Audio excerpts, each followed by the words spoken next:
Welcome to the Pokemon Apocalypse. Yeah, Pokopia, we got a brand new trailer for this and it was really interesting. I went ahead and made a short about it, but I did not expect everybody to be talking about the lore, or at least the potential lore that'll be in this game. You know, because it is a spin-off game, but I think it looks pretty interesting. As we know, this is going to be a game where we play as Ditto that is transformed into a human, and then builds its own little society alongside other Pokemon and has a fun little time. However, this recent trailer gave us some interesting cinematic portions that make some very intriguing implications. So for one thing, the excuse to make the premise of the game being building a society is that the old society has actually collapsed. We're looking at a world where humans used to thrive alongside Pokemon, however there seem to be no humans left. We're told this basically word for word by Professor Tangrowth, our tutorial stand-in. I don't know if all the Pokemon here will remember humans, maybe they've been born in a world without them, but Professor Tangrowth definitely does, as we see him just basically existing all alone. That is until the player Ditto shows up. And what's got everybody talking aside from Pikachu, which we'll discuss more later, is that the ruins we see of human civilization seem to resemble the Kanto region. The biggest piece of evidence is this starting area here that we seemingly meet Professor Tangrowth, which happens to look a lot like Fuchsia City, or at least Fuchsia City as it appears in Pokemon Let's Go Pikachu and Let's Go Eevee. The pattern we see on the walking path is exactly the same, and the general layout seems to be more or less one-to-one.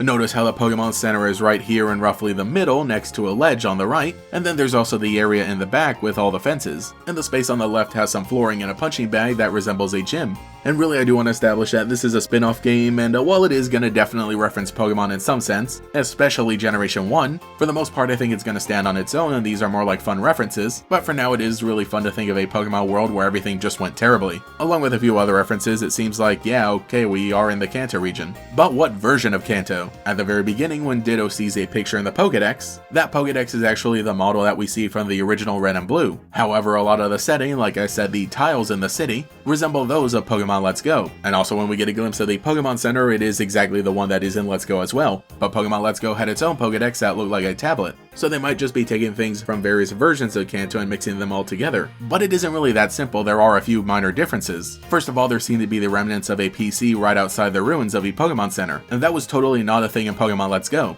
In fact, Let's Go was like the first game to not have a dedicated PC. Remember, you could access the PC just right from your bag. Also, there's the fact that the Pokedex can take pictures at all. That was totally not a thing in Generation 1, and it isn't something that the Ditto and other Pokemon have modded onto the Pokedex to have fun. No, there was already a picture on the Pokedex that the Ditto saw from the very beginning, so just from the hints that we're getting of the technology that was around, it appears that this would be a completely separate timeline with its own version of the Kanto region. Yeah, as much as I think it would be really funny to see the Let's Go Pikachu and Eevee universe just end like this, that doesn't seem to be the case, even though I think it would have made a great explanation as to where Ditto even came from, because again, the cinematic that we see that supposedly starts the story has a Pokeball being transported in from which the Ditto pops out of, so that got me thinking. If this is the starting area and it resembles Fuchsia City, then maybe that relates to something else that was in Fuchsia City. You know, like the replacement to the Safari Zone we saw in Generation 7, Go Park, which allowed you to transfer in Pokemon you caught in Pokemon Go to Let's Go's Kanto region. So for a moment my working theory was that this Ditto was in the process of being transferred from Pokemon Go into Let's Go, but maybe got lost in time and emerged like a few hundred years after it was supposed to, where everything was totally ruined.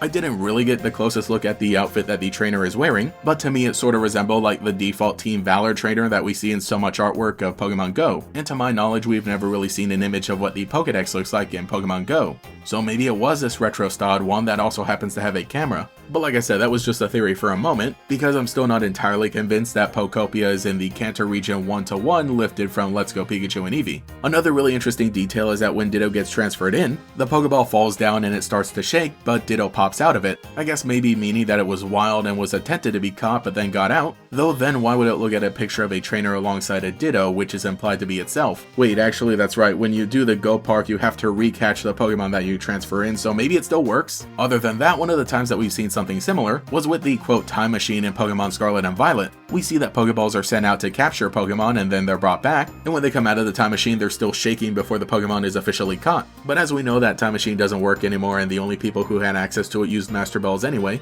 But who knows, maybe that is the origin of the disaster of whatever happened here. And the Pokemon that was successfully caught or at least brought back was this Ditto, who emerged after everything happened. Regardless, I really do wonder if we're going to get the answer like in the first few minutes of the game or if it's something that we have to build to. especially because we're shown some very interesting mysterious Pokemon. These are other one-of-one Pokemon, they're not regional variants or convergent forms or anything, and to our knowledge they will not be appearing in the main series games. I know a few people were curious. These are Smearguru, Pikachu, and Mosslax. Again, these are like one-of-one named characters for this game only, but I think it is really interesting because we see them in this little cinematic that is all dark, though there are still some streetlights that actually work and it seems like they're not influenced by the main character, instead being more leftovers. The website doesn't give us that much more info on these Pokemon, but I assume that we can just infer what happens. Like if there were no humans around, of course Smeargle will level up its art skills. Of course Pikachu would be all alone and, shrivel-tailed, and of course Snorlax would have stayed where it is, nobody would have come to move it. Though I think it is really funny and I do like the forms here. How exactly they're going to connect everything we'll just have to wait and see, but for one thing I will say that I do appreciate how much is being put into this game that, we thought was mostly just a spin-off game, and would be pretty simple in terms of the story, if at all, but now seeing that they're putting in some work and really wanting us to stop and theorize and think about it, hey, the fun has already begun. Now if only it were like $10 cheaper and had a physical release.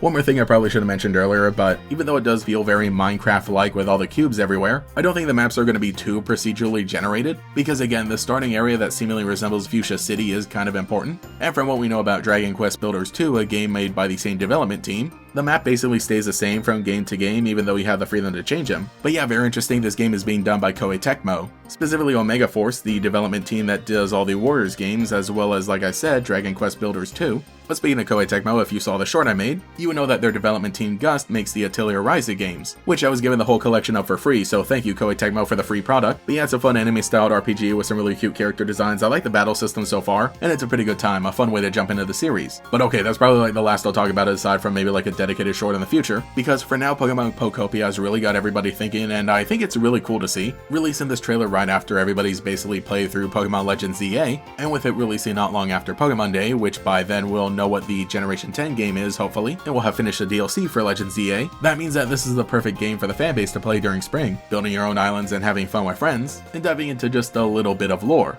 It should be a pretty cool break, and I'm hoping that maybe we get like one more trailer showing off just a bit more of the story, which I think is going to be interesting at least, but I just know the main fun time we're going to have with this is everybody posting pictures of the Pokemon that they can bring into their village, or settlement, or whatever we want to call it. But I really do hope that we get more Johto Pokemon. Yeah, we get mostly Kanto, with a few other generations sprinkled in here, and like I said, talking about the potential setting, that makes a lot of sense. But for now, let me know what you think in the comments and what Pokemon you'd like to see in this game. Anyway, I should get back to preparing to rebuild after the apocalypse, because like man, I wonder if my games are still alive somewhere.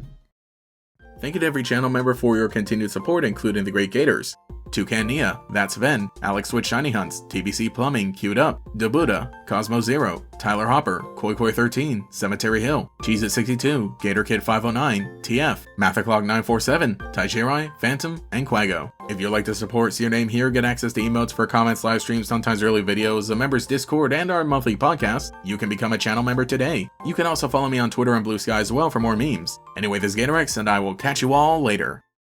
私はここにいる全員と進む。ライザだけを戦わせたりはしねえ。任せろ。行こう、良き錬金術師。